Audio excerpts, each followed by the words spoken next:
Well, welcome. Whoa. Thank you for coming out in this weather. I think it's going to keep getting worse, but since we're in Kansas, I assume that y'all know how to get rid of snow better than we do in Dallas or Washington, D.C. or Greenville, South Carolina. Do you ever have snow? No, we have one snowplow. Oh, my word. I'm Nancy Bocskor, and I'm this fall's Dole Fellow, Dole Institute Fellow, and our topic has been Women, Democracy, and Global Politics. And thank you. I see familiar faces, so thank you for returning and joining our conversations. It's been fun. I can't believe this is week 5, so there's only 2 more sessions left. And before we get started, next week, I have really smart friends, and I'm always happy that they get on a plane and come see me. And next week, Natalia Arno is going to be coming out, and Natalia is the founder of the Free Russia Foundation. And I worked with her, in fact, Deb and I both worked with her in Russia, and when we could still go to Russia and teach people civil society skills and civic engagement. But Natalia was working for the International Republican Institute, just like my colleague Lee Peterson had, and she pretty much was given 24 hours to leave Russia when Putin closed down all the non-governmental organizations that were supporting civil society and democracy and all of those things that Americans take for granted and yet we should hold dear. So Natalia will be joining us. She just is back. I think she was just in Brussels speaking, but she is really the voice of the opposition. And it used to be, we now train activists from Russia, but we have to bring them elsewhere. And sometimes that's in Berlin. They have offices in the Republic of Georgia. They were in Ukraine for a while, but there's Lithuania and Ukraine, but they're too concerned about, Russian spies. So she'll tell you more about that intrigue and some of the things she has gone through. So Natalia will be next week. It'll be 4 o'clock, 4 to 5:30, and we hope you can join us, and there won't be any weird weather. Again, I'm Nancy Bocskor, and when I am not here being a Dole Institute Fall Fellow, I am the Director of Women in Politics and Public Policy at Texas Women's University in Denton, Texas. And it's exciting to be here, and I'm very grateful that they give me a day every week to go get on a plane and come up to Kansas City and drive over. So, without further conversation, let me introduce my friend Deb Sofield. Deb and I first met each other when she came to the Women's Campaign School at Yale. It's got to be 20-some years ago. Yeah, it's been a while. It's been a while, and she was just a student then.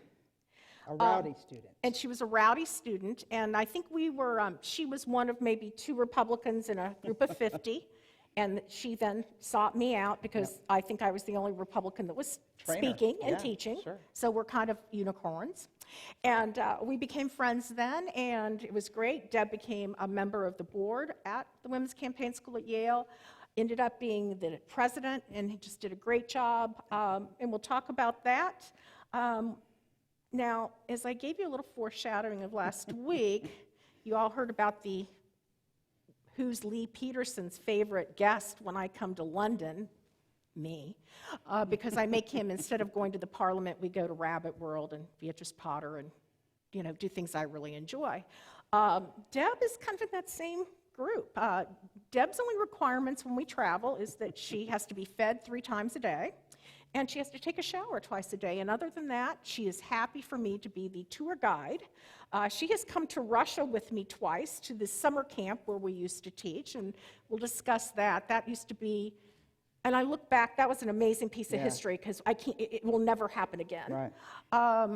Then we had a contract in the Virgin Islands, and we've been all over. We've been all over, and then she did some work with me in the Middle East, and so we're going to talk about that today.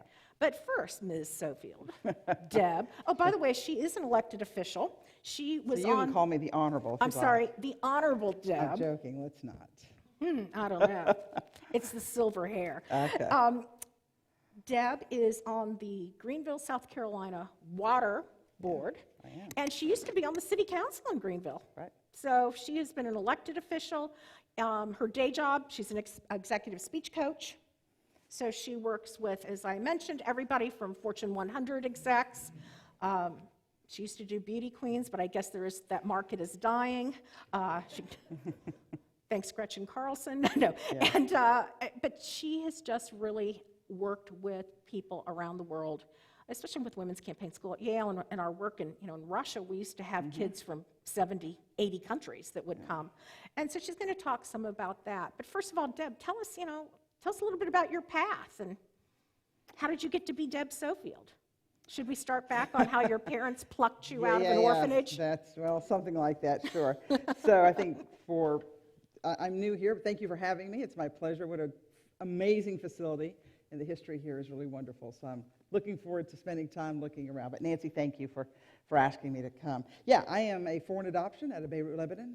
My dad was CIA. They were living in Cyprus. And I have a brother from Vietnam, and they looked around and thought he needed a sister. And so they were giving us away in Lebanon, and so my parents went to, it's interesting because I actually went back to Lebanon about 5 years ago, and they say you can never go back again, but that's not true. I found the hospital where I was born. And it's an amazing story because I was in a cab in Boston, and my cabbie, I was telling him I was going back, and he's like, well, where was your hospital? And I just mentioned it, and he goes, oh, I was there. Really? Okay, so that turned out to be rather interesting, and sure enough, where he said the hospital was is where it was. And so I did get to go back and to see that. But I am adopted, and then my dad, we lived around the world, and then he passed away when we lived in Liberia. So he came to the States, and we went to upstate New York. And after one winter, my brother and I looked at our mother. We were like 6 and 8, and we're like, this is not going to work. So we were on our way to Florida because everybody has grandparents in Florida. And we stopped off in South Carolina, and we stayed. And within a week, my mother, very strong woman, within a week, we bought a house, bought a car, she put us in school, and lo and behold, we stayed. And not too much later, she met a very nice widower, and he had 3 boys. So I have 3 blonde-haired, blue-eyed brothers. So at the beach pictures, David and I are very brown, they're very red, and we ended up with one big happy family. I really liked Sam. He had an airplane, so out of all the guys, he was the one I picked. I'm sure that made a big difference. And yeah. Well, I know her mother, who's 80, what? 85. 85, just got remarried yet again. Yep. I'll tell you, she's something else. She's something else. She is. Speaking of, Strong person. Strong person and well coiffed. Yeah. All the men wanted to date her. They did. I ran off so many men. But through all that, and what I think is interesting is I am the youngest in this blended family, all brothers. So I learned at a young age to learn my outside voice, use my outside voice inside. And that has really helped. And then I have a degree in the only thing I was good at, which was talking. So I have a degree in public speaking. And I knew when I was a kid that I wanted to be a national trainer. So you can find your passion, you can get an education for it, and you can just move on. So I've been doing this for about 30 years. And everything has just kind of rolled one after the other. And I primarily started with women in politics. Mm-hmm.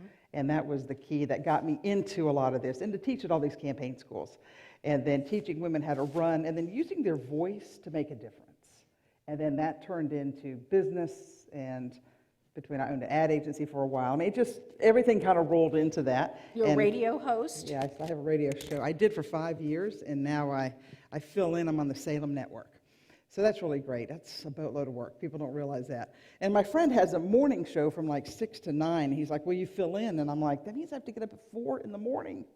Well, putting makeup on for a radio show, I bet you that's a lot of work, huh? I know you would because you're Southern. Yeah, to the core. So, but it works out well. And so, so Nancy, for all that. And then, our connection with training and then helping women trying to find, so my key is helping women find their voice and learn to use it. Yes. And that's what the book is. I have a book, Speak Without Fear. And so that's what all that is about.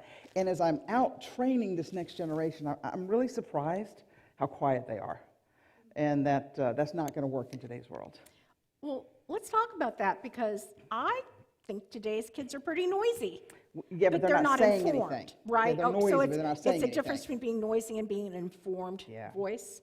Because that's what I tend to find because we don't have real news anymore, right? It's whatever somebody puts on the internet and it must be true. Sure, it's on Facebook. So I think it's hard to discern the truth. Yeah, and what I find is a lot of these young women would like to move ahead, but now they don't know how. And since I work for both men and women, I've got a group of young men who are so afraid because of the Me Too movement. So the rules have changed. And, a lot of the bad guys got in trouble. A lot of the good guys now don't know what to do. So it's been a very interesting challenge. This is as my everything. earpiece is. Yes, So, we'll find you some duct tape, I'm sure. sure. So Deb, so you went to college and majored in public speaking. What was your first step out? And of course, you grew up in Liberia and all around the Sure. world. Is that where this passion that there is a world outside your backyard came from? Yeah, sure. It is, because I'm from Greenville, South Carolina, and although it is the best place to be from, it's a beautiful city, and it's growing, and we're really blessed that that's where the Lord put us as a family. So I will say that was a great jumping off point for me.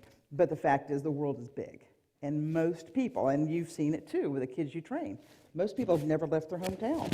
So we gotta fix this. I'm not quite sure how that works, but we've got to get some of these young people to realize that there is a plane, and they need to get a passport, and they need to go see the world before it closes. As we're talking, you had your own ad agency. You ran for city council. I ran in for Greenville. State House and lost. Tell me I about hated that. Tell He me, was- how old were you when you did that? I don't know, he was ridiculous. And I lost by 167 votes to We never forget what we lose No, by. yeah, from an 8-year incumbent, and the governor had to get involved to keep him in office. So that's when I knew I scared people. I scared people because I was loud, I was young, and I had money. I mean, if you have all those things, then you really are going to be a force to be reckoned with. And then, so I lost, and that really hurt my feelings. And then my mayor, who I had worked for when he was running for Congress, he said, I have a place for you on city council. And so Knox White helped me get there. And in the South, what we notice is that a lot of women need what I call a gatekeeper. You need someone who can pick up the phone and say, this person's okay.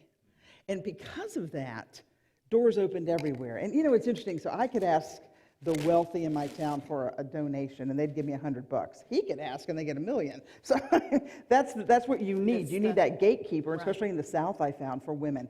So I'm always telling young women, find somebody to help you. And it makes all the difference in the world. When we talk about preparing to run for office, I wrote an article years ago that you have to prepare intellectually, financially, Yes. emotionally, and physically. Yeah, you really do. And because running for office is hard. It's like all of a sudden you're dropped in the deep end of the pool, and you have to figure out how to swim. And that's why we've always believed training is so important, because it is a different world out there, and especially with today's social media. So when we're looking at intellectually, I always reminded people to go find a mentor. It can be a man or a woman, but find someone who can teach you the ropes. What does inside baseball look like? Yeah. Because you have to master that skill.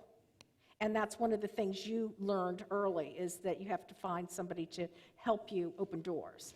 And it really did make a big difference. And then I ran for a statewide office, and that was a whole nother set of issues that you come against. I forgot about that. What did you run for? Comptroller. I wanted something nobody knew, because I was sure I could win it. And that would put me on a national level, and then things could move, but that didn't quite work out. All that to say, I know every barbecue place in my state. I know. Yeah, and you learn all sorts of things, and you realize I have a terrific place where I come from and where I live. So, yeah, very good. So when you came back, and you've got an election on Tuesday for water board. You have some water on me. It's delicious. Is it? But it's not as delicious if we were in Greenville, South Carolina. So tell us, yes, she's like a water taste tester. So tell me, is this the first time you haven't had an opponent? And Yeah. we've got to move this. Let me Okay. help you here. All right. Yes, in 20 years, it's my first time not having a race. So what do you do as a water commissioner? I extend water lines. Okay. So with all the growth in Greenville, We do, and we're also fighting others. We fight North Carolina and Georgia to maintain the water that we have, and the interbasin transfers and things like that. And now it becomes a national issue. There for a while, President Obama was basically claiming all water belongs to the government. And we're like, yeah, not so fast. Because we had done the work in advance, and our watersheds are 100 years old. And so... So tell me, from running for office, besides knowing all the best barbecue places, needing to find somebody who's a mentor, gatekeeper, what's the most surprising thing you have faced, and also faced as a female candidate that just you weren't expecting? My earpiece. What's interesting is that people are very polite. Well, I'm from the South, so everybody's very polite, but they're still not going to vote for you. And that was always hard. And then I ran up against some of the religious fervor of it's not really, a woman's place should be in the home. And I'm like, in the Senate and the House? And so, you joke with them, they look at you like, yeah, that's not what I was thinking. So, you can only do so much, but you do run up. I mean, when I started, remember, I'm an old lady in the business now. I've been in office probably 20 plus years, and very grateful to keep being chosen over and over. But I will say, for most women, they don't have enough money to run. And you have to either build your network, find your network, create your network, or fund it yourself. And that seems to be why most women don't run. Now, I know you never faced the confidence gap, but we do see the studies that show this starts as early as age 6, and it's a Pew Foundation, so it's not like just The Nancy Bocskor study. the Nancy Bocskor, what I think. And again, in the South, that is, I think, part of the challenge is we don't see the numbers of women running. We're doing better now. But you're doing better now. We are. We're doing much better now. But I have more women who have their own money. So this game has now changed. And half the guys go to prison anyway, so there's plenty of space now. So things like that work out. But you're not from New Jersey. I didn't know South Carolina had those issues. Every state has. Every state has them, yeah. But, so there is things like that. And as you well know, I mean, women don't have time for affairs. We got to get the laundry, take care of the kids, get our work done. So, I mean, and the public trusts women. 9 out of 10 times we just know that they will trust a woman to do a good job. So the point is, women should run. Give the public a chance. And I hear every excuse in the book, and I'm like, I just don't buy that. Just put your name on the ballot, give the public a chance. But now be ready. Right. See, my job as a coach is to make sure that what they use, the words they use, and the ideas, either from an advertising perspective or their campaign, their big ideas, it has to appeal to more people than just your little neighborhood. And I know that certainly you've spoken at many big events where I've been in charge of the programming. You're always the speech coach. Oh, good, we're getting something else. Oh, shoot, I really wanted silver duct tape. That would have made the best story ever. She really is my I friend. know. Thank you. One of the things I wanted you to think about, and you have a handout called Rules of the Road, right? 15 rules for the road, right. And I don't want you to have to go through, but how many of you are speech majors who came here today? Good. What are, if you want to, you don't have to do all 15, but tell me. Yeah, rule number 1. What's the rule number 1, and maybe do 3 for me. All right, rule number 1, lighten up and keep a relaxed face. Most people carry the weight of the world on their eyebrows, and it is not a good look. And you know the person, when you see coming down the hallway, and they're like grouchy, you're like, yep, gotta go, and we just leave, because nobody wants to deal with their problems because we have our own. And I know it seems silly, but if you will lighten up and keep a relaxed face, people are more interested, you're more interesting, and they are more interested. And then I give you little rules on how to do it. So Beauty Queen rule number 2, because 1 is how you hold it up, but number 2, you'll get that tomorrow. 2 is if you take your tongue and you press it against your 2 front teeth, it gives you like that much of a smile, just that much of a smile. Let's try. Well, now look how nice some of you look. Now, why do we do that? Because if you look mean and angry, people will assume you're, okay, you can stop now. People will assume you're mean and angry, and you're not. So when I was first elected to city council, they came in, they took a picture of all of us at the dais. And I'm like, wow, they're getting my picture taken. And so my mom calls the next day. Hey, Deb, you're in the paper. And I'm like, well, of course I am. We won. And she says, it's not good. And I'm like, well, what was I doing? She goes, I don't know, but you need to stop. And I looked at that picture, and I said, I think I was thinking. And so we realized that didn't work well for me. Really, that whole thinking but thing, Deb has never been really... The sides of my mouth go down, and I had a really deep worry line that I got Botox out. Yeah, I know so you did. Good now. I wasn't going to mention it, but you brought it up. Well, it works. So now I see a TV camera, I'm thinking, Jamaica, pleasant expression. Because if a picture's worth 1,000 words and you're angry, then we make a snap decision about you, and it's not good. So rule number 10, and I make my audience just stop. Rule number 10, if it's not funny, don't use it. Why? Everyone is waiting to be offended. And it's worse than ever. Everyone is offended. And you know what? I'm hysterical Sunday night when I'm working on my stuff, but it's not funny Monday morning at the office. And will they forgive me? Yeah, but will they forget now? And then I've hurt somebody that I love. And so I think I told you a number of years ago we were talking. I was a press secretary, and my guy said the dumbest things. I finally just had to quit because I couldn't keep defending what he said. And I don't know anybody who goes, ooh, today's the day I'm going to offend them. But then it happens, and then damage is done. Like the people who somehow didn't learn that blackface is inappropriate at all times? That's a whole other story, huh? Yeah. Somehow, I think it's because I grew up in Ohio. It was a Yankee state. We just knew not to do that, right? Yeah. But people seem to didn't get that lesson. Below the Mason-Dixon. Yeah, that's a little bit of an issue. Yeah. So, and then, the last rule is keep it short. Right. The audience attention span, last time I checked, is about 15 minutes. So unless you say, we're going to be here an hour, they don't know what to expect. Mm-hmm. So if you at least say to your audience, we're going to be here about an hour, then they'll go at, almost when it's over, well, she's only going to be here an hour, I'll wait. But ideally, I try to keep my candidates 7 to 10 is a short, 10 to 15 is long, 15 is medium, 15 to 20 is long, and nobody goes over 20. I remember isn't one of your mottos, wham?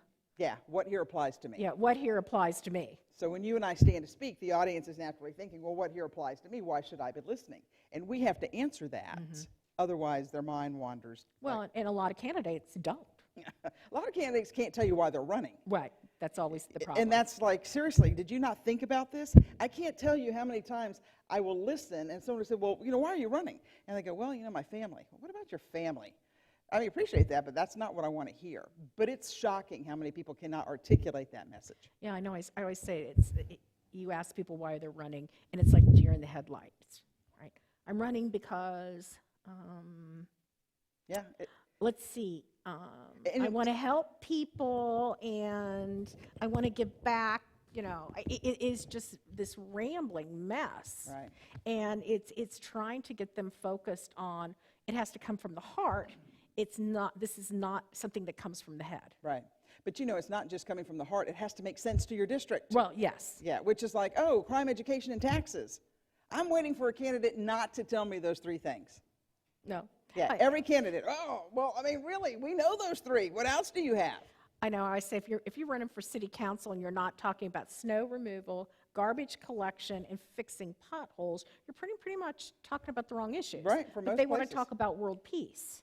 Yeah. And not that it's a bad thing, but just trying to get them focused. Sure. No. And that hasn't changed in years, which you would think by now, with all of us out here training, somebody would get the message. But what we're seeing now is I have a lot of money, I'm going to run. Or I have a lot of money and I'm going to buy a lot of TV, and I don't know what social media is, but I'm going to spend a lot of money on Facebook. Yeah. With a message that no one's listening to. Yes. Yeah. But it is very difficult to persuade candidates that spending money on training or working with organizations. You and I have faced this for decades, that having a political party or an organization that trains its candidates, trains its members to be more articulate, to actually get something done instead of just complaining. Right. Well, complaining is easier. Well, it is. Yeah. It is so easy. Yeah. Because you don't have to do anything. No, you can just talk Complain. about it a Yeah, lot you on just social complain. media. Yeah. So, you're running at home. Tell me about the first time you went overseas to train. Had you worked in the Middle East before we started going to Russia? Yes. Okay. Yeah. So an NGO out of D.C. picked me up because Lebanese. Right. So I was put into Middle Eastern countries, helping women who have a seat in Parliament who suddenly say, hey, I could do something with this. What do I do? Well, they send Deb Sofield. And so. Because you look, and frankly, you can't be what you don't see. Right. And when they see Deb, she can say, I was born in Lebanon, and I know this is. But I don't tell them that right away. So what happens is they're all looking at me, and they're like, man, she looks kind of familiar. But no, she's a loud American. So it's kind of this, I can watch them, and I'll wait a few minutes, and I'll say, I can tell you're looking at me, and then I can just show you my eyes, and they'll be like, yes, I'm Lebanese. And Nancy, it's like if I were to take a rock and throw it through a window, suddenly it all just crumbles away, and they're like, oh, she doesn't hate us. And I'm like, nobody hates you. But it's been fascinating how that one thing that I bring to the table, which is why they keep sending me. Right. I was in Tunisia 3 times year before last, and I had a great time. And I will say I did my ancestry DNA, and I do come from North Africa originally. So I might be a little Tunisian, I don't know. But I love the people, I love the country, and I'm watching them with democracy right now. Very fragile. very fragile. Well, democracy is fragile everywhere Yeah. these days. There's a big article in the New York Times this week on Argentina that they voted in the Right. Peronist party. So they've gone back to the left. And of course, when you think of Peron, you think of, well, people not being alive. Yeah. And we're seeing this in Chile and Iraq and all over. It is this really just the pendulum is going back. And as Lee Peterson said last week when he was advising people, you know, you work for me, I don't work for you. And I think a lot of these people who tend to be authoritarian figures, it sounds good until the rubber meets the road. Sure. No, when I was in Tunisia, I was very welcomed because the day Mohammed picked me up at the airport, he looked at me and he said, you know, you're Amazir, Berber Amazir. And I'm like, no, I'm Deb Sofield from Greenville, South Carolina. But just that opening of the door, and then I became the speech coach for the prime minister, and I started working with the different cabinet officials. And just because they needed to hear another perspective, Right. you know, I think you and I have talked before about the story when I was working in one of the countries in the Middle East. I'll just leave it there. And I said to the ladies, you have got to stop this wail that everybody Right. likes to do. And they were like, oh, we can't. That's what a certain media outlet told us to do. And I'm like, but the American ear doesn't hear this anymore. And so then we had to practice how you talk about losing a child, which I know sounds creepy, but if I can get you to let your voice break and pause but, you know, it's funny. And thank you, Jerry Springer. Nobody believes tears, and nobody, unless you're the baby daddy, and nobody believes outrageous laughter. So you've got to moderate in the middle, and that's where it's almost like they are so trained, they're just trained incorrectly, so their message doesn't get across. And we see that throughout a lot of the issues that I see in the Middle East. Last week we had this conversation too, that in every country we work in, people, we spend half the day as they're going, it's different here, this Right. doesn't apply to me, but it really, everything's the same. I When know, you are helping them give a better speech, it doesn't make any difference what country. No, and we agree, that gets tiresome. But it's almost like it's too forceful to make you stand up and speak and to look in the cameras, and then I videotape you, and then I play it back, and you have some quirk, and you're like, well, that's what we do here. No, that's not what we do here. And it's really odd because nobody trains like we, in a sense, like we train. Because we care, and we want to see things done. Not saying other groups don't, but I know that the way you train, I've seen you train, and you've seen me, we're different because we want to see these few people succeed. Yeah, at the end of the day, because one woman can change everything for her village. And that was exciting. So tell me a little bit more about your work with the Prime Minister. Was that training for TV? Was it training for audiences? Setting the rules on the road? No, you have to be careful when you get there. So I will just say this. I've worked a lot with sheikhs and those in upper leadership. And so I'm like, oh, it needs to has an alliteration. And we came through with these 3 big ideas, and he said, you know, that doesn't translate to Arabic. Oh, I forgot. Because they speak such good English. So, you know, it's just helping them craft a message for worldwide media. And that's my goal, is to help you craft your message so it's short sound bites with real information that will set you apart to make people really want to pay attention. So you were in the Middle East. Tell me. Where else? Bangladesh. Yeah, I was in Bangladesh. Oh, that's right. And then I was in supposed to Sri go on Lanka. that. I was supposed to go on that trip to Bangladesh. I was asked to be an election observer in Bangladesh.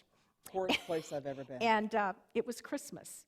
And my mother, who rarely asks for much, said, you're not going to come home and see me for Christmas. So I did not go to Bangladesh, but you did. I did. And I remember you slept in like a silk. Don't even.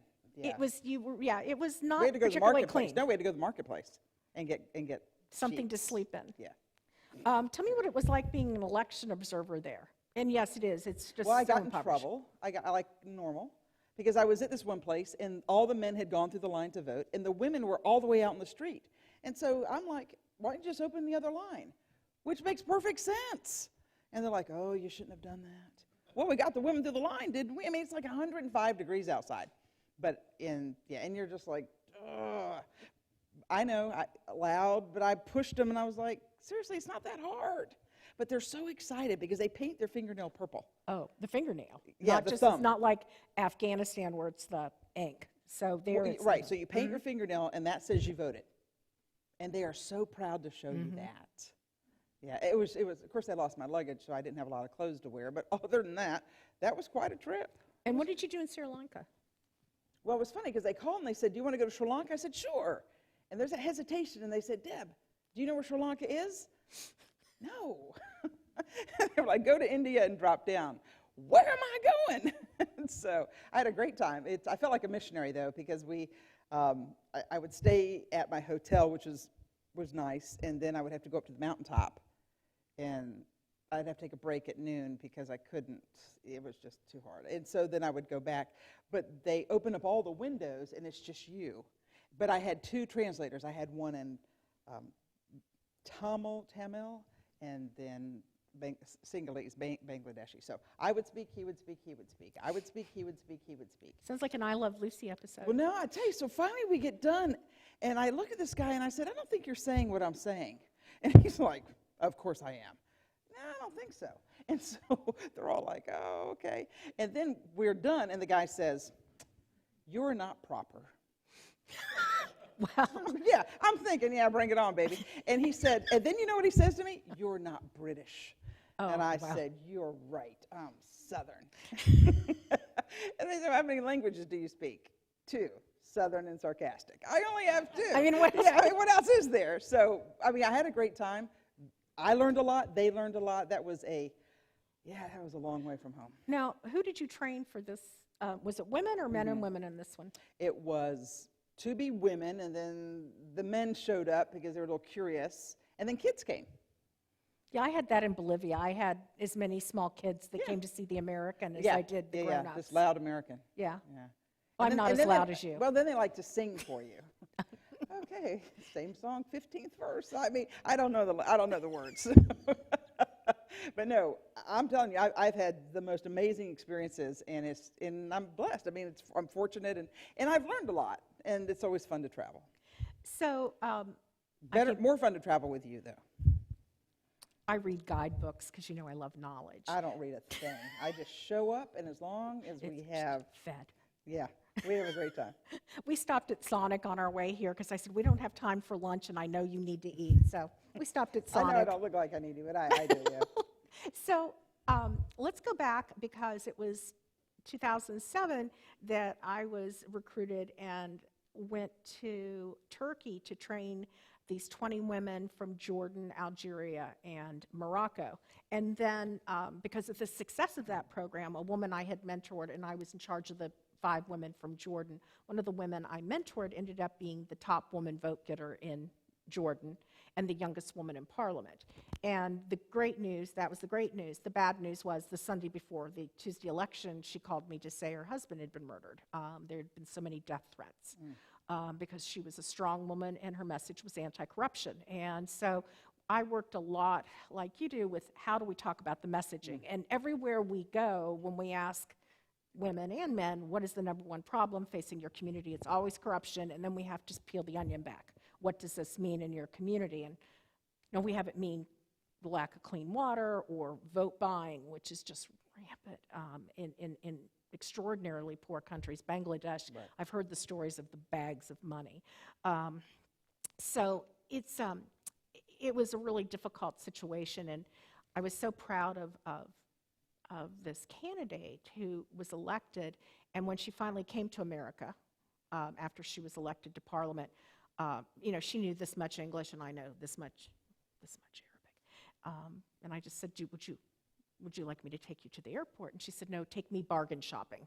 Because she had 3 kids under 10 and 11 brothers and sisters. And with her husband's murder, it was her brothers who ended up running the campaign around Jordan. And I had gone over to Jordan to travel with her and these other candidates. So we're always working on how do we message. And for her, it was the corruption. And so what we came up with the message, my vote will never be bought. And it will never be for sale, and I will never try to buy yours. It was much more articulate. The brain's not working right now, but it was anti-corruption, right? I will never try to buy your vote, nor will mine ever be for sale. That was the line. And she said that. And for a lot of the people we work with, it's getting them used to that message, right? This is what you need to say every time. Because people want to show they're smart on 250 things when the community really is centered on one. And so when we teach speech coaching, it's center on 3 tops. Yeah, well, 3 is a magic number. It doesn't matter what country you're in, and it's big in America. And people, if you stop and think about it, educated people speak in 3s. Red light, yellow light, green light, Father, Son, Holy Ghost, proton, neutron, electron, snap, crackle, pop. We think in 3s. Why do you have 4 points? You are now confusing me. Or if you have 2, I'm waiting for 1 more. So, I mean, and once you say to folks, but don't say crime, education, and taxes. What are you going to do about crime? Yes. What are you going to do about education? Tell me a story. Right. Yeah, your storytelling, Nancy. It's that. But my job is to cut their long story into something more manageable. So after the success we had on this first project, I joined a team to launch the first online activism institute in Arabic in the Middle East. And we started this at the beginning of 2008. And Deb was one of the first people I brought on because I had Deb write the speaking module. And so what we did, we tested this program in Egypt and in Jordan because they're the most liberal at the time of the Middle Eastern countries. And we would tell women you can walk in with a dream and walk out with a plan with achievable steps. And it was 7 modules online that we created in English and then had translated. And we had libraries so they could learn about Martin Luther King and civil disobedience. It was an extraordinary program. And Deb, one of the things we did after we trained the 110 women, we estimated that maybe 10% would want additional mentoring. Oh, no. It was 97%. We had more than 100 women that said, we want to learn more. And so Deb was one of my first mentors that I hired, and it was for 7 weeks. And so tell us a little bit about the women you worked with. You had somebody from Jordan, and I think you had someone from Egypt as well. Yes, I had somebody So from every Egypt. Friday morning at dark 30, because it's their day off, and on Fridays, I would get up at 6 with my iced coffee and my cat walking across the computer, and we would use a web conferencing tool to train and talk to women on how to polish their plans. And Deb was the one, for those who could speak English, you were the one helping them. So tell us a little bit about the women you worked with. Well, you know, it was interesting, and thank you for putting me with all that. They are so used to being quiet. They are so used to not speaking, and they're so used to not letting their voice be heard. So then you hear people on the other side of the world that say, if you don't speak, then your message will never be heard. And so there's this internal turmoil that they have. You know, how do we do this? And it was just simple things. What is our theme? You've got to keep hammering that. And you have to learn to stand up and speak. So practice in front of the mirror. And what happens is most people practice in silence. And if you remember, I would make them say it out loud. It's one thing, and it's funny because we did this at campaign school. Introduce yourself as the elected official. Hi, I'm so-and-so. Seriously, I'm never voting for you. Hi, I'm so-and-so, and I'm running for State House. Okay, that's better. But what's funny is if I don't get it verbally, I could never get them to, in a sense, believe it. And it was much harder there. I mean, we knew we were up against something with them. But the fact that they were willing to meet us their day off, bring everybody together, and let's practice. What are your issues? Why is this important? If I'm the media, here's what I'm going to say. And I remind everybody, the media is not looking for an education. So our job is simply to push the issues that we really want. I know what they're going to ask you. Here's what you need to say. And that was the one thing I think, Nancy, between you and I constantly saying, message, message, message, message. They're going to write what they want. But before Bubba changes the channel, oh, that's what I heard. Yes, it was extraordinary to work with these women. I had 4 mentees, and so from about 6 a.m. to 11 a.m. every Friday for 7 weeks, we would have hour-long sessions. And some of my folks didn't speak English, so we'd have the Arabic translator on there, and it was an amazing web conferencing tool. And if you think back, Facebook had just been invented, right? I mean, back in 2007 and 8. So having these women used to go to internet cafes to meet with us because they didn't have Wi-Fi in their houses yet. So to start with, these women were pretty brave, Right. especially in Egypt even then. Now it's much worse, to actually show up and be in public trying to do this. Now, I know you and I talk about Toastmasters every once in a while, but Toastmasters is around the world. Yeah. And I remember they even had some in Amman, Jordan. And I do recommend, since it is worldwide, that that's another place to practice. Have you it's different for you, It is. but it's another venue, it's another audience. It's an opportunity if you are very afraid. But Toastmasters, and it depends on which one you're in, because I think some of the new ones understand nobody stands up and says, thank you, Mr. President, thank you, Mr. Secretary, thank you. You know, you need to stand up and hit me with a startling statement. Did you know in Kansas today? Well, I didn't. Right. And remember, my job as a coach is to get people to put down their salad fork and pay attention. Otherwise, it's that same old, same old. No. But the reality, what Toastmasters provides is the chance for people to put into action skills that they are practicing. And that's an amazing thing to do with friendly people. I was going to say, the supportive Yes. audience is very important there. It's not judgmental. Well, but it's not the media that's going to, or it's not going to be on Facebook. Right. But the girl I was sitting with on the plane, she's like, oh, I was just at my sister's wedding and I was so afraid. I said, why? Well, they were looking at me. I said, no, they weren't. They were looking at your sister. And you just had to talk. And she said, well, I guess you're right. No, I'm not, I guess. I am right. And I said, think about this. Nobody said, oh, I hope she's terrible. I said, people were cheering for you. And she was like, I never thought about that before.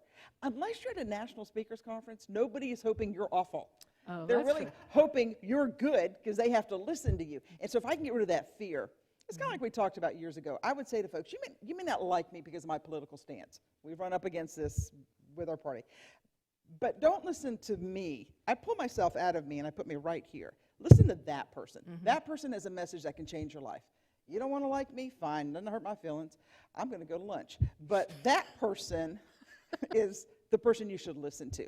And if I can get this fear set aside, or this, it's almost like people are so worried about what people think about them. And I just want to say, nobody's thinking anything. Just speak loud. Well, and it is. And we work in cultures where women don't speak. They have no voice. We work in areas where I've often had to go where the men can't be with the women, and so I will go in and train a group of women in someone's home, Right. where they can take off their headscarf and actually speak, because that is it is very difficult in public. And so I think it is that when you grow up in a society, and as you've heard me say, when people in the Middle East especially, and elsewhere, women go, well, how do you think I can gain more power? And I went, teach your son how to make a peanut butter and jelly sandwich and how to do laundry.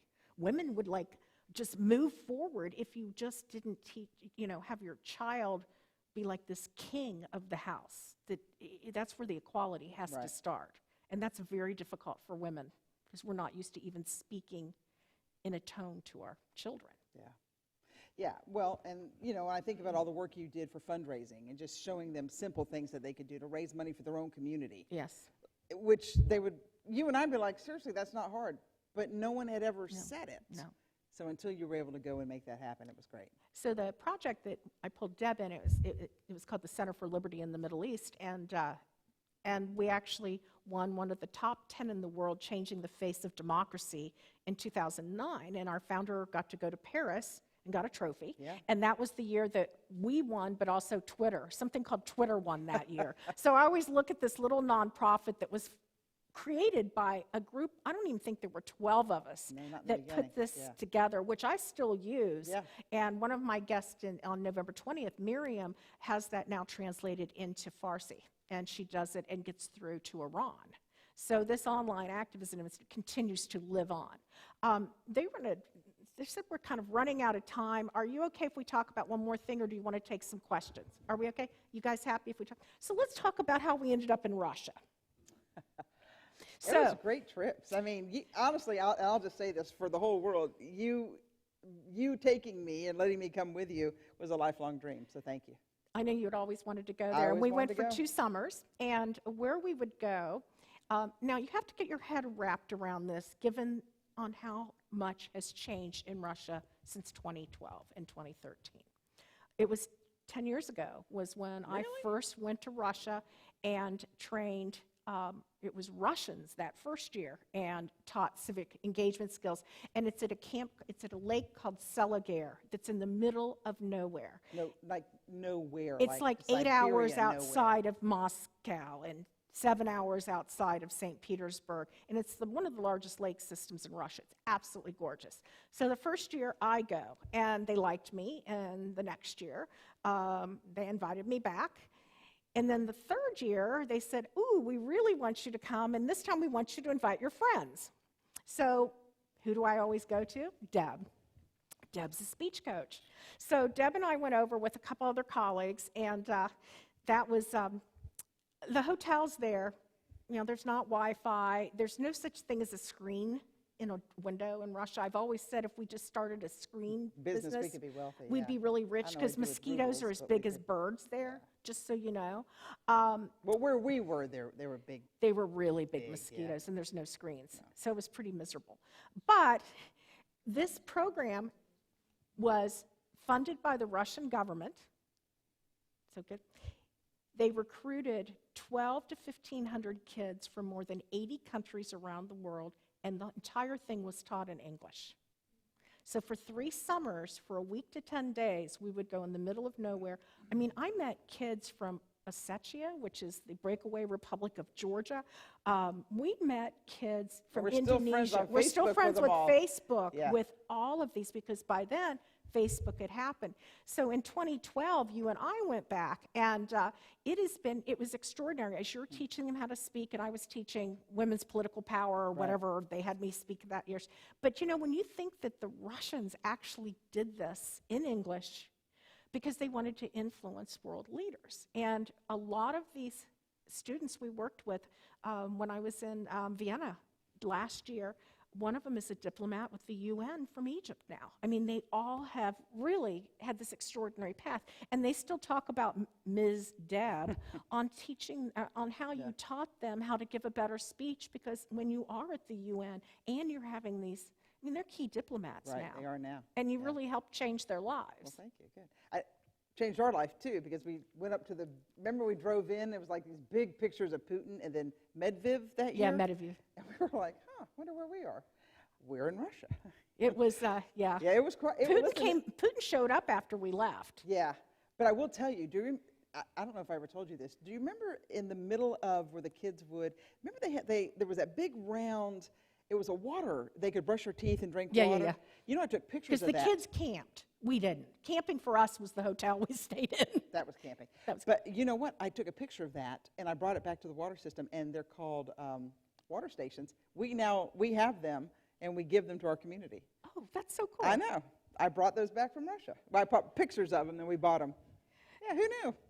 Yeah, so that was it was an extraordinary time, and there are women, in the number of women who came to this who had never been outside their countries, and they had never heard another woman speak, especially those from Pakistan and some of those other Middle Eastern and African countries. It was eye-opening. Some of the women from Siberia, remember there was a number of Asian, and they had never seen women in positions of leadership to be able to speak and then have people listen.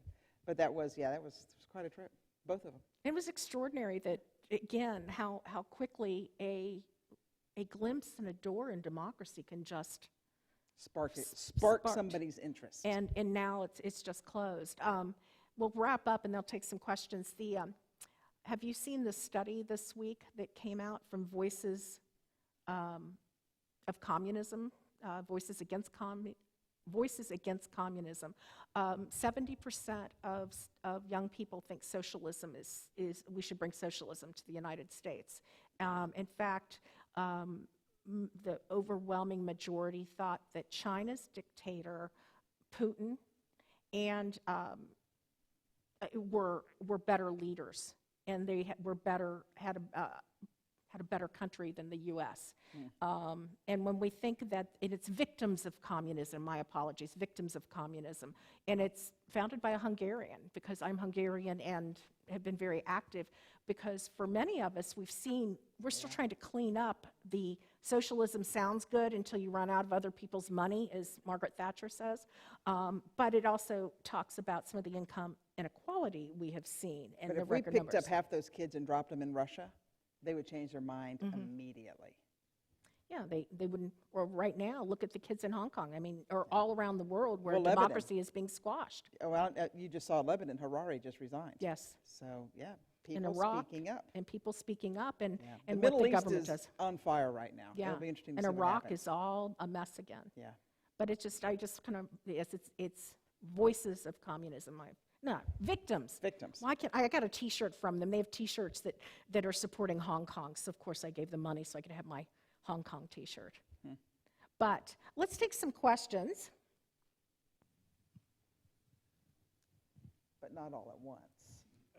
Yes. Yes, and what is your name? My name is Mary. So you briefly touched on this, but thank you. So you briefly touched on working with women in the Middle East, and especially having to navigate some of the more suppressive structures there. So how do you reach, like what you talked about sounds like you're reaching women whose husbands do allow you to come into their house, who can attend these things, and who are literate for you to take your modules. So what efforts are there to reach probably the most oppressed women who don't have access to necessarily education or systems of support that allows them even to have this exposure? Because I'm sure I grew up in the Middle East, so I know that many. Remind me where you grew up? I grew up in Syria. That's right. You know, and Deb, you can think about this too. The challenge is, and we look at Egypt and some of these countries where everyone goes to college, but there are no jobs. So many of the people we've worked with in Egypt and when I've been there, highly educated. So we do, like it or not, we are working with elites or somebody who wants to change their community. And the women we've worked with, they did not face the blowback as many of the women I've worked with in Nigeria, the African countries. I mean, a woman I worked with in Nigeria, her husband left her because she wanted to run for office. So there are consequences. It's depending on the higher the education level, it's a little bit easier. We did reach on, for Climb, because I know I worked with women who were in villages and towns in Egypt, but still had internet. Well, the other thing is, for some of the women, their husbands had already been killed. Yes. So this was their chance for a voice. And when I look at Lebanon, Lebanon's a very educated populace. So it's more than what we think, but again, those are the ones that would show up in the villages or where we would be brought in. I know for my work, I was brought in specifically for some different groups. MENA with the Middle East. Middle East, North Africa. Right, so I would do a lot of work there. And a lot of times, these are women who have already won a seat, and they were a token. And then they said to themselves, I can do something with this. And it was like, whoa, you weren't supposed to do that. But that's the training that they're asking for, and that's when we're brought in to help them. You know, here's what a water system will do for your community. So it was helping them think through the next steps so their voice would be amplified. That's a good question, though. But it is, and in the more impoverished areas, there are other NGOs that are going in there just to help them create jobs. And there are many that Terry Neese runs one out of Oklahoma City that works with women from Rwanda and Afghanistan, and to help them sell their crafts in the market or give value. I've worked with many in Nigeria, in Kenya, and other places in Africa where just teaching a woman how to make a bar of soap that she can sell in a market.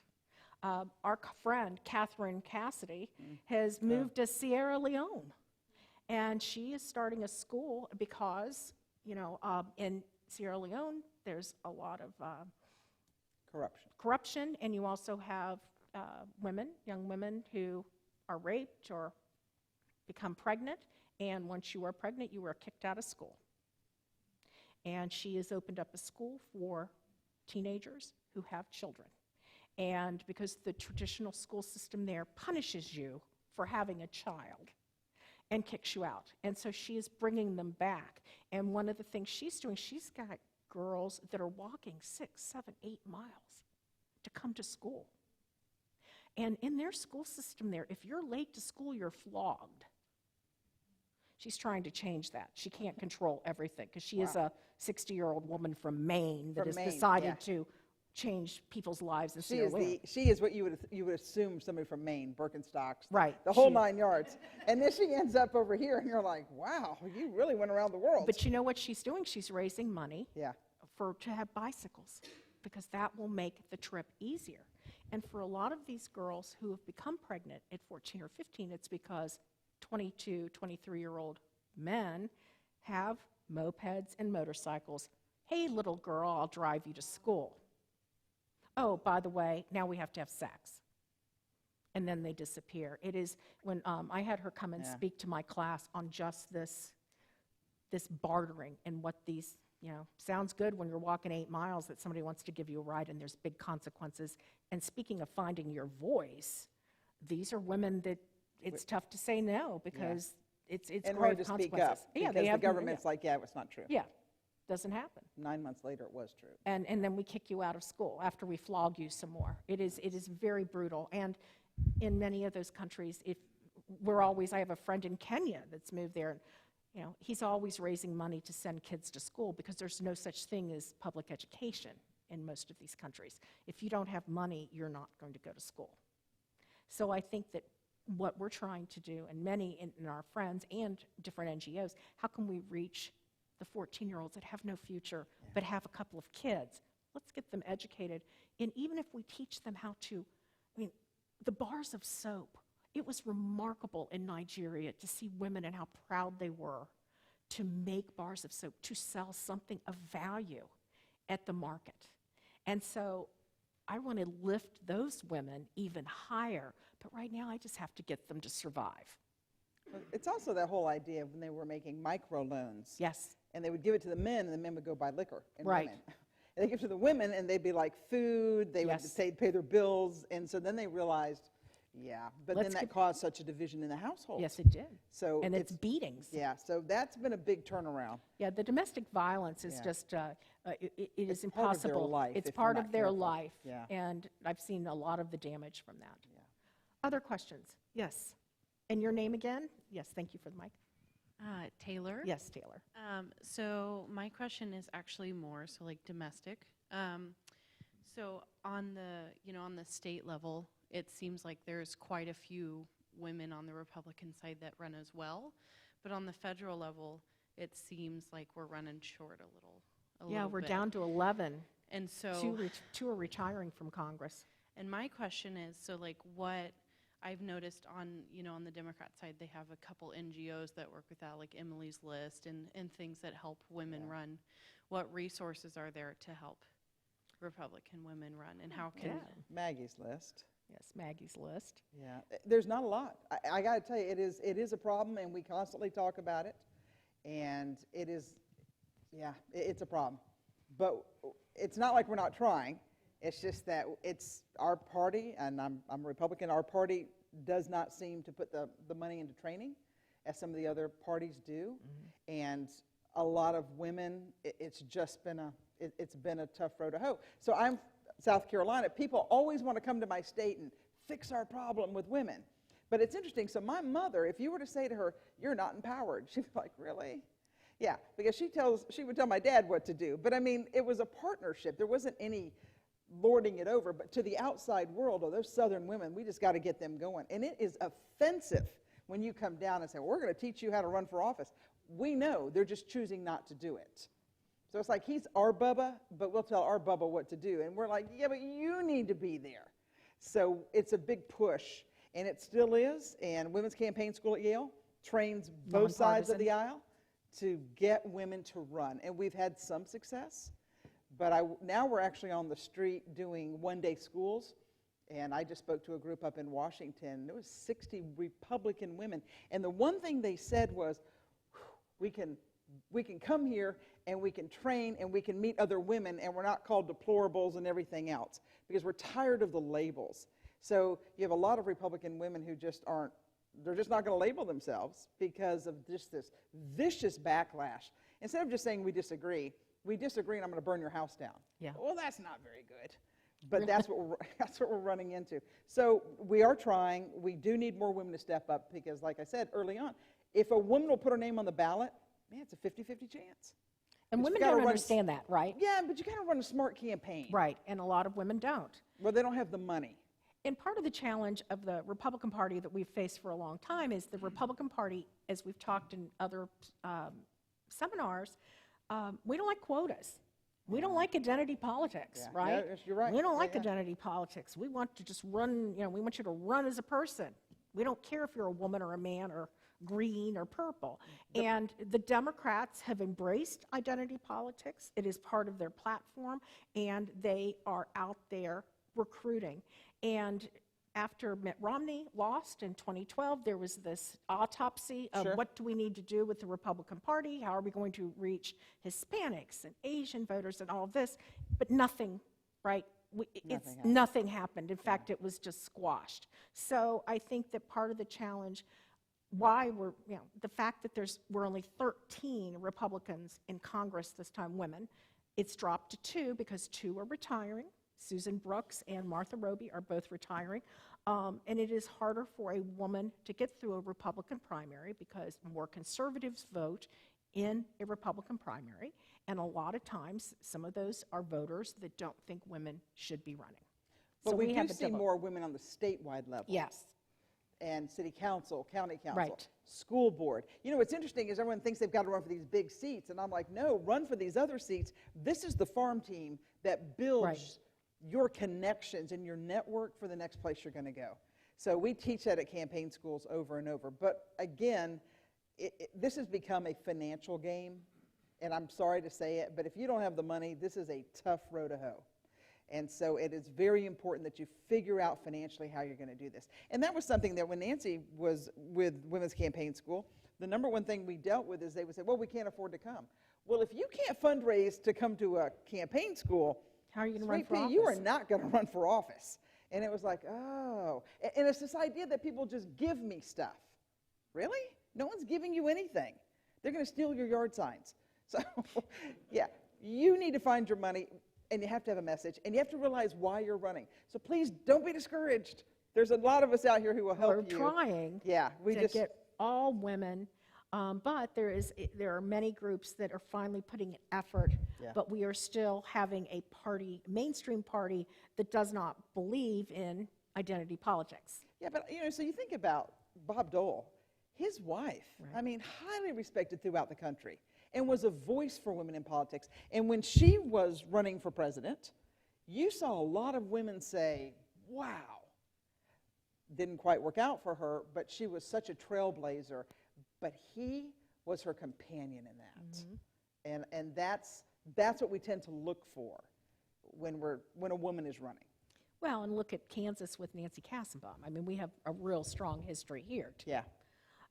So I saw another hand up. Yes, and your name? Hi, my She name's has on her Julia. winter boots. That's what you want, Deb. So I think some of the things you guys touched upon is a lot of people are waiting to be offended today. It's a very extremist environment, I feel like. Yeah. And as a journalism major, it's kind of interesting to see like where media is today.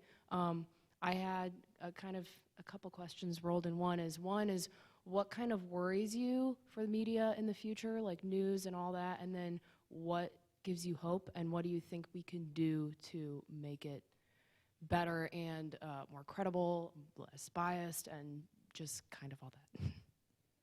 Well, I'll jump first. So Yeah, I'm looking something at I you. never used to teach, and now I teach at all my trainings, I call them wiggle words. Normally, generally, usually, probably, last time I checked. Because if I were to say to you, in South Carolina today, 37% of all accidents are alcohol related, and the number's 39, what does the media call me? A liar. Whoa, I just made a mistake. So now I have to say, being Southern, we call it grace and mercy. I'm trying to give you a couple words that give you a little bit of wiggle. And I teach wiggle words because we have become so harsh. When was it? When did it go off the rails? I don't know. I hate to say it, I am on talk radio. I think talk radio started it. Because on talk radio, if you used to call into some of the people, they would say, well, that's a terrible idea. You're an idiot. Hang up. Now, there's nobody more angry than someone who just got hung up on. And so they sit at home and they fume and they spew, and then they get behind that keyboard. And so we need the media to just be fair. If there was one thing at the convention I appreciated with one of the talking heads, she looked at the media and she said, do your job. But the fact is you're being run by a conglomerate. And I think that's where the trouble comes. So what we're seeing now is, if I held a cell phone up, I teach crisis communication now. A cell phone is the new way to reach the world. So I'm sitting on a plane. Remember when the Asian man was drug off the plane? Was it United? Yes. There wasn't any media there. That went around the world in a minute, 30 seconds. That's the new media. So I'm glad you're in journalism, because you will have the skills to learn what is and what isn't. Because unfortunately, everybody thinks they're a journalist. Because I have a camera and I have a phone. And the rush to be right is no longer the truth. It's now the rush to be first. And that's what's killing us. That's what's hurting. So who do you believe? Well, I don't know. So we say, well, listen to 5 or 6 news sources.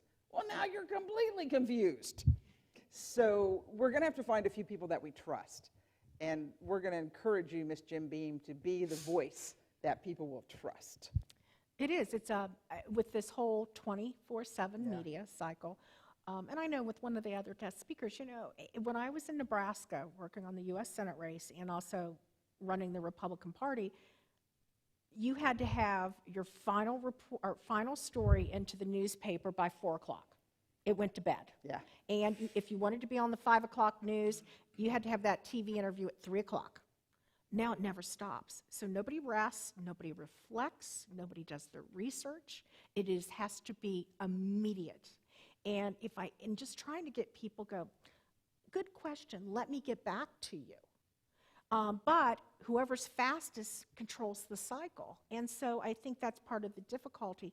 And because of the death of American newspapers, we don't have editors like we used to. Yeah. It's like we have the intern who's posting something. I mean, look what happened in the Washington Post the other day after the Baghdadi. Yes, was killed. The first one was, terrorist was killed. And then the second was obscure scholar was killed. Yeah. Seriously? So then the memes on that were horrible. It was really amazing. Then they changed it back again. But and then people yelled about that. Yes. NPR talked about what a great guy he was, and he led a. You're still like, no wonder no one's giving you money. What is wrong with you people? It was the memes were really, it was pretty phenomenal. Like Stalin, poor boy from Georgia. Yeah. And not the murderer of 30 million Russians. So that was those kinds of errors, and when you don't have, and it's not that I don't love students, but you need you need a grown-up. I always say we have 3 things that we bring to the table: time, talent, and wisdom. Yeah. So when you're young, you have time. You intern, you volunteer, you learn the trade. You figure out what your talent is. You're a good writer. She's a good speaker. I can raise money. I don't know what else. I do stuff. You do stuff. And then all of a sudden, somewhere along the way, we have wisdom, right? Because we've been there and done that, and we see what works and what doesn't. And right now, in journalism, we don't have the wisdom there. We must get it back up here. And when, I subscribe to the Washington Post, I subscribe to the New York Times. I read them every day. And then when you have the president saying, we're not going to subscribe to them anymore, there's a lot of people now who don't want to read real news. But it's those kinds of mess-ups. But remember, internet fame is won by the sarcastic, the angry, the loudest voice. And that unfortunately becomes the news. That becomes the story. Yeah. Good. Other last questions? In the back, yeah. Anyone else? Well, Deb, thanks for coming. Thank you for having me. I'm so glad to see you. It's nice to be seen. And thank you. And I just to remind everyone, next week is Natalia Arno, who will be from the Free Russia Foundation, and we're just going to talk about what's happening in Russia, and it's not pretty. And she's terrific. And she is terrific, and she is trying very hard to train people to still. I mean, we're seeing some remarkable things happen in Russia, despite the fact that our activists are in jail. They're still winning city council races in St. Petersburg and Moscow. Wow. So thank you very much for being here, and we'll hope to see you next week. Good.